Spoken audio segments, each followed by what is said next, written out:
How did the Garissa town legislator, Aden Duale, survive? Is Deputy President William Ruto once again very close to President Uhuru Kenyatta? What kind of Madaraka Day celebration was this that Kenya had on June 1st, 2020? Is this going to be the new norm? Are we ever going to have another normal Madaraka Day?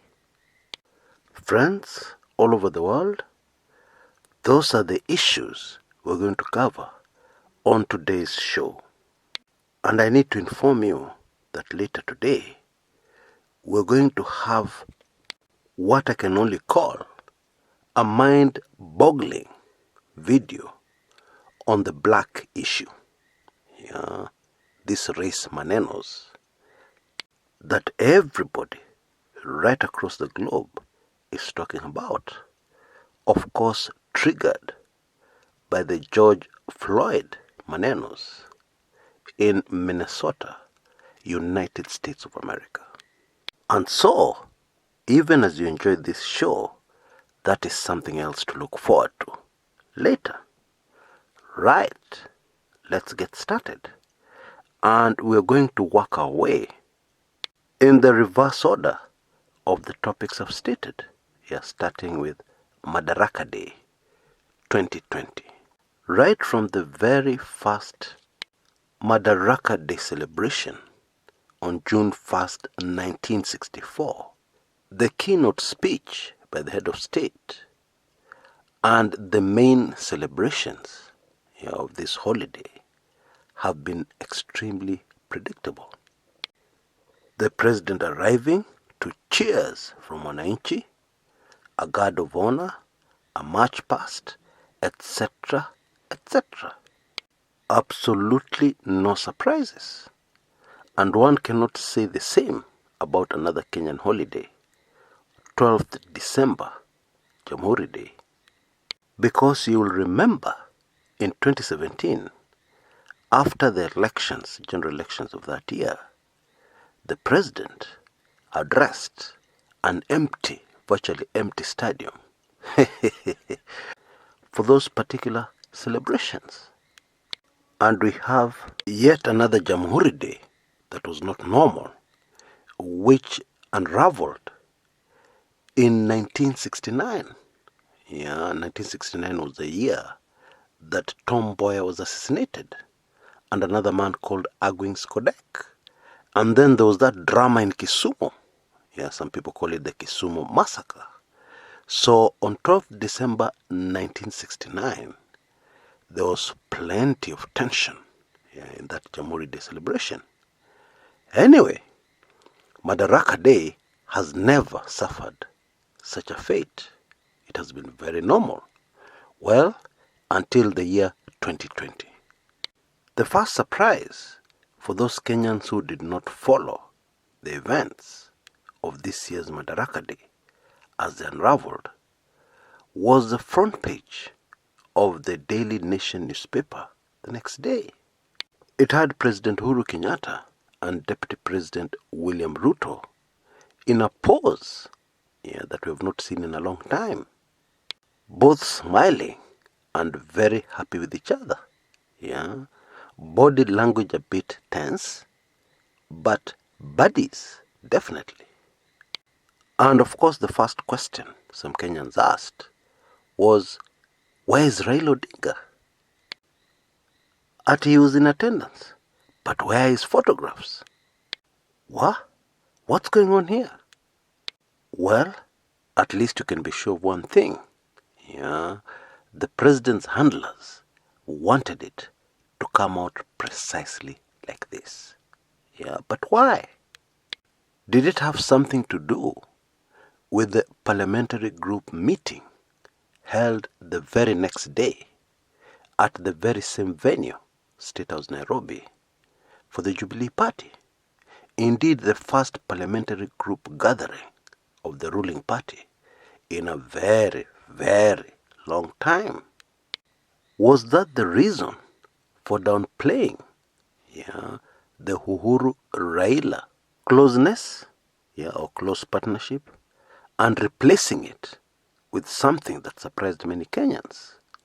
Uhuru and Ruto back in time, to the time they were very close.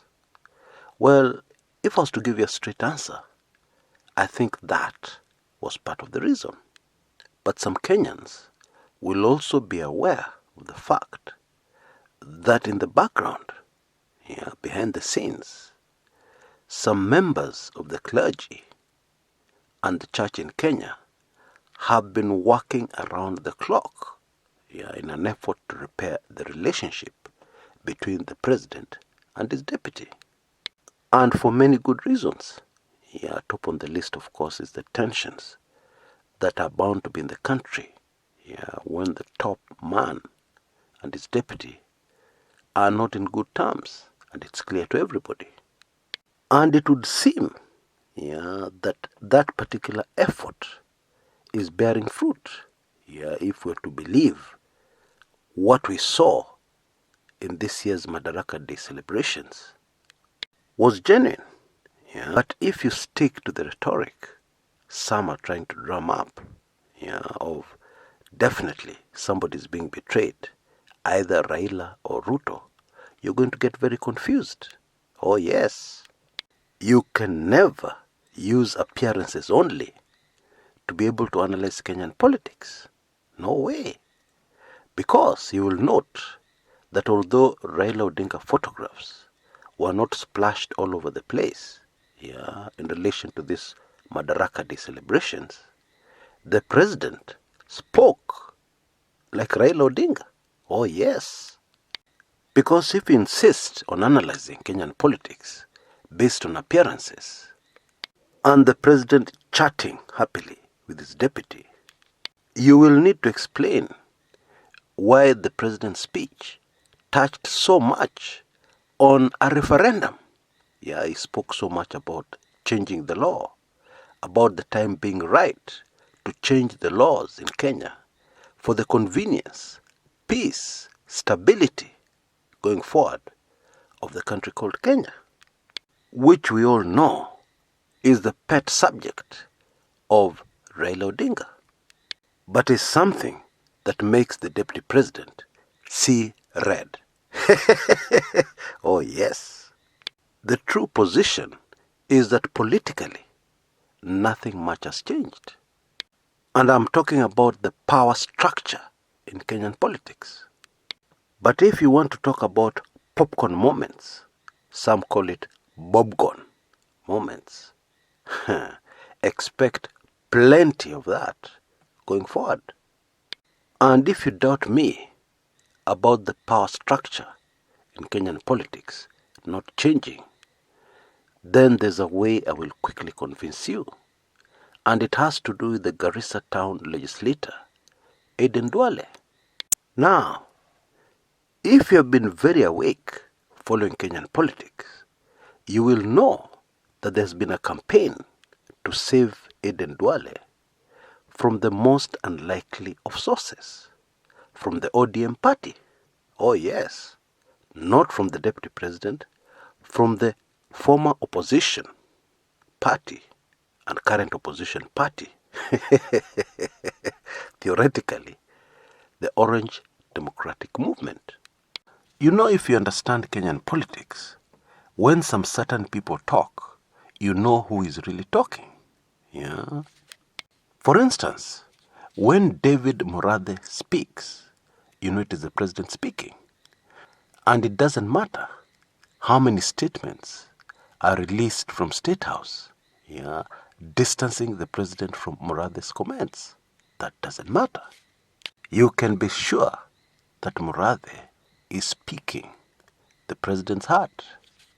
In the same way, when certain people in the Orange Democratic Movement speak, and start defending Duale, people like John Mbandi, you can be sure, that they're speaking the heart of Raila Amolo Odinga. This man, despite his closeness to the deputy president, has always been loyal to the president, etc., etc. And then after the parliamentary group meeting, many people get disappointed because Duale survives. Clearly saved by, of all people, Raila Odinga. And so we must ask the question, the burning question, why did Raila save Aden Duale? Do they have a history? Or what is really going on here? And by the way, Aden Duale surviving has really frustrated some people. Some people are waiting to write that headline. In fact, I believe some of them had already written it. Duale out. And I'm sure they even played around with the kicker. In a very dramatic development at the PG, Aden Duale lost his powerful post as majority leader, etc., etc. Oh, those people are disappointed. And with their tails between their legs, they were forced to write a less dramatic headline. Duale survives.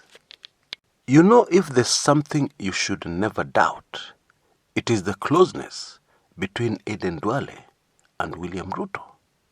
A closeness that stretches far back, earlier than 2013.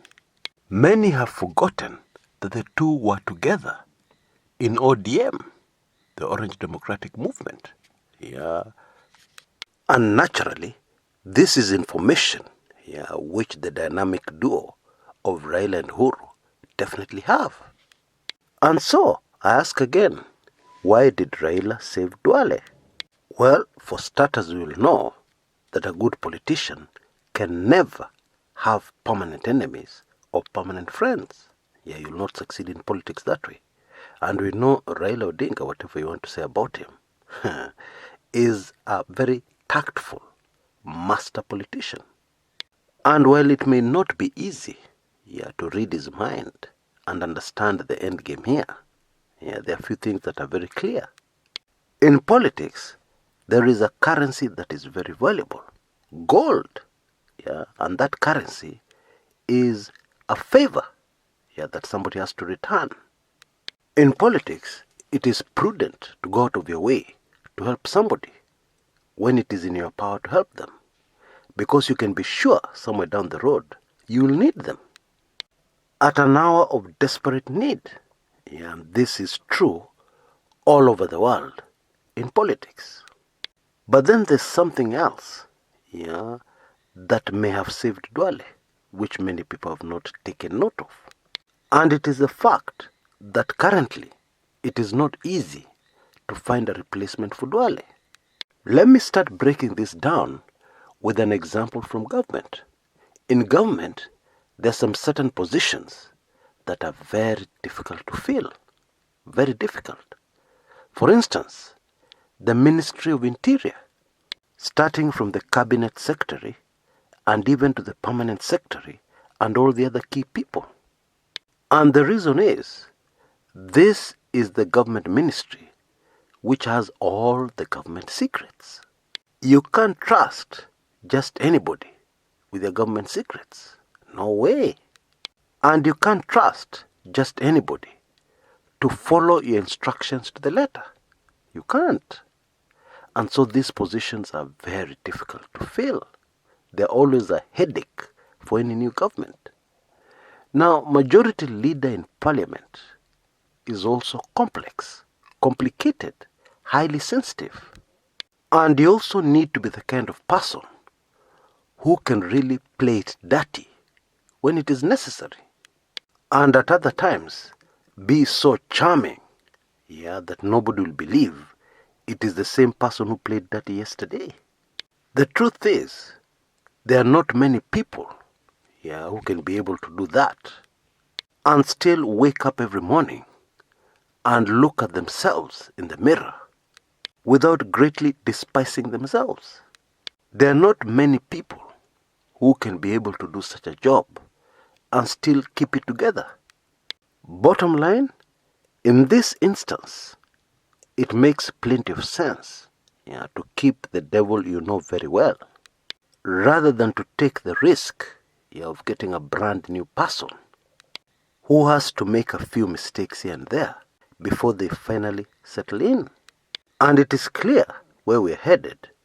This is not the time to experiment with a new majority leader. It isn't.